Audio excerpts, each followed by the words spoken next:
All right, what's up, everybody? RevSauce9 back with another video for you guys. I wanted to give my thoughts on Bryan Danielson. You know, a lot of you are reading these dirt sheets and a lot of you are rolling with the narrative that he fully retired. Some of these Facebook groups and Facebook pages are saying like he fully retired. He did not put his boots in the ring. He stated that he was going away from a full-time schedule to be more of a family man for his kids. He promised his daughter. He overstayed his welcome. He even said he's doing extra dates for us, the fans, to give back to the fans. Originally, he wanted to put over Swerve Strickland, and Tony Khan asked him to stay and paid him handsomely to do it. And what he did was he put over other wrestlers. He did other things. He could have jeopardized his neck even worse. Honestly, he could have been even way off hurt more. And instead, he gave us a fan service as he was going out the door to get neck surgery. He'll be back in a year and a half, hopefully healthier and better off, in better condition, better shape. And he's going to be doing part-time like John Cena, like a Roman Reigns-esque, like The Rock, where it's going to be when he wrestles for that time period, it's going to be meaningful, and then he'll go off in the shadows and do other things.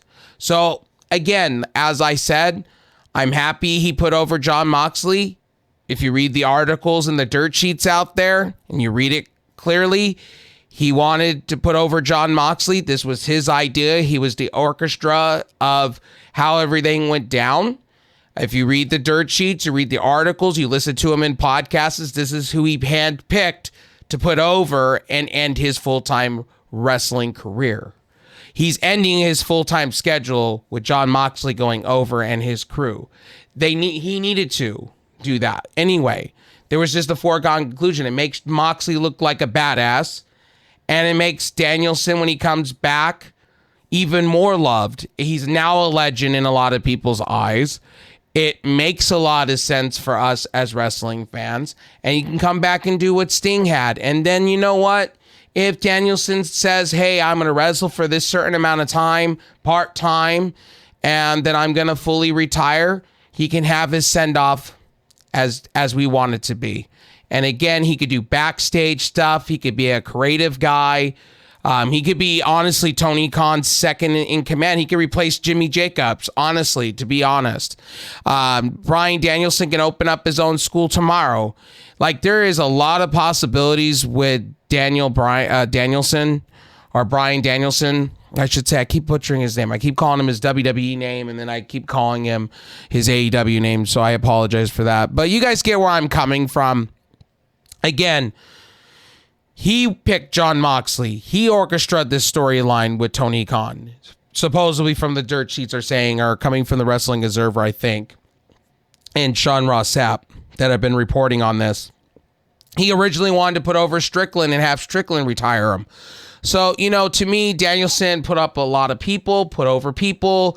He's a legend. I'm going to call him a legend. I'm going to say, you know what? He's my GOAT. I know some people say Chris Jericho, Steve Austin. Some people are going to say The Rock. As far as ruthless aggression, attitude, ruthless aggression, PG era stuff, I'm going to put Danielson up there in my Mount Rushmore for the ruthless aggression and things like that. I will always appreciate Danielson for some of the memories that I've had as a teenager, as a kid. The thing that he did against Randy Orton and Batista will go down in infamy to me. The Yes Movement, the things that he did, I appreciate him. Him going to a part-time schedule, he deserves it. It's just like AJ Styles. It's just like, you know, a few other wrestlers like Sting when he went to a part-time schedule, or when he came back, he was part-time. You know, like I said, Billy Gunn does a part-time schedule. Dustin Rhodes kind of does a part-time schedule. Again, a lot of these wrestlers in AEW get treated right as they get older. And, you know, again, like I said, eventually Chris Jericho will go to a part-time schedule. You know, the body has only a certain amount of, you know, limitations that you can go, and Father Time plays no mind. You know what I mean? Eventually Father Time catches up to you, and that's it. You know what I mean? So, you know, as I said about Danielson, he'll get the neck surgery. He'll come back. He'll just be a part-time attraction for AEW, kind of like how The Rock is, or how, I think he's going to stay with AEW. Why wouldn't he? They're paying him nicely. Maybe we see his wife, Brie Garcia. Maybe we see her in a ring. Who knows? At the end of the day, sky's the limit to Danielson. Thank you, Danielson, for what you have done for AEW and WWE. I'm glad that you went out on the terms you wanted to go out on, and you put over Jon Moxley the way you wanted to put over Jon Moxley. You could see the respect. If you watch the pay-per-view back, he did kneel in gratitude to Danielson. Jon Moxley was trying not to, he was trying to sell, you know what I mean? Him being a bad heel and he's a bad guy and all this stuff, but he did kneel. If you look at it, that's tribute to respect before they did what they did to him with the bag with Wheeler Yuta and all that. They had to write him off. That's what they did. They wrote him off into the sunset. He's probably getting the neck surgery. Probably's been scheduled for a while. And I'm happy that he didn't get more hurt. That was the big concern as AEW champion. All it takes, if he needs neck surgery that bad and his neck's kind of, like a fence post ready to break at any time, anywhere, a rotting, fence post, you get where I'm coming from with the analogy. Again, as I said, he could have gotten more hurt. And it looked like, he was just giving us what, extra time, and I think he was on borrowed time, and now he's going to get the rest, recovery, take as much time as he need to get back, maybe work some creative, maybe do some things with AEW, and I know he's probably going to sign a juicy contract with AEW. He did say he likes staying in AEW. Tony Khan wouldn't have it any other way. I think when it's all said and when Jon Moxley, I think Moxley will stay in AEW, be somewhat in creative, and I think he'll do some things too. So I'm happy how things played out. Everything's doing story. They could build up for Danielson's comeback if they want to. Stop saying he's fully retired. He did not put his boots in the ring.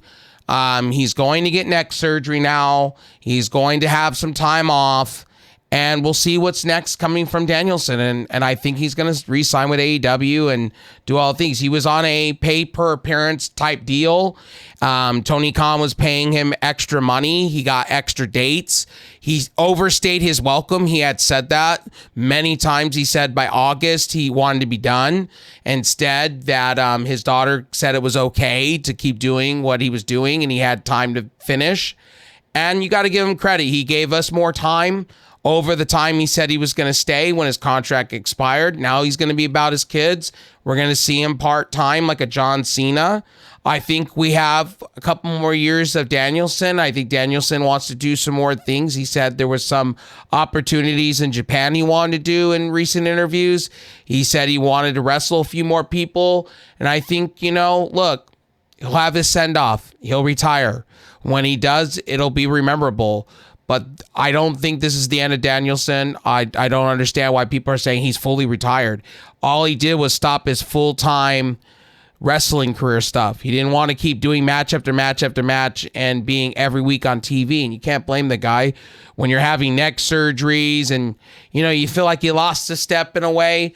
It's time to do what's best for you and your family. I agree with Cena when the Father Time is knocking, it's time to go out on your terms. And that's what Batista has done. That's what Sting did. That's what a lot of these wrestlers have done. And to be honest with you, I see Danielson back signing a contract with AEW, being part-time. And that's that. That's how I feel. And I do think Danielson, I have him up on my Mount Rushmore of ruthless aggression / PG era stuff. And with John Cena, with Roman Reigns, with Seth Rollins, I have him up there. Literally, no joke, no cap, no front. I do. I have him up there. I have him up there with Punk. And, again, as I said before, a lot of the things that he did in WWE, I'm internally grateful for. Same with AEW. And I'm glad that he went over to AEW, had a second chance of a career, and he has a lot of memorable matches. Okada, some of the things he did in New Japan, some of the things he's done in CMLL. It's been great.